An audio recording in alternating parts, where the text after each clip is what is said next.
إكراه في الدين لا إكراه في الدين قد تبين الرشد من الغي فمن يكفر بالطاغوت ويؤمن بالله فقد استمسك بالعروة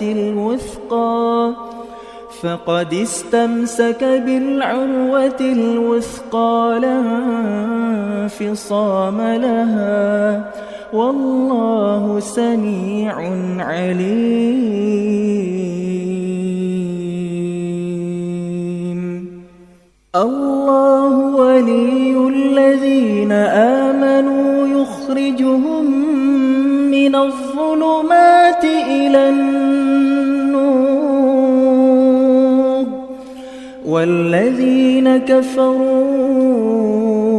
أولياؤهم الطاغوت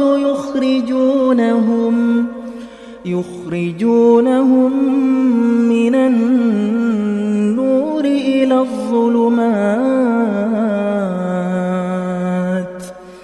أولئك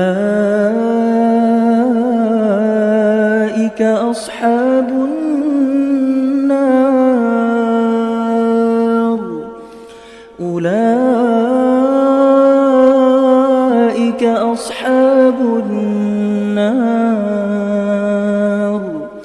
هم فيها خالدون.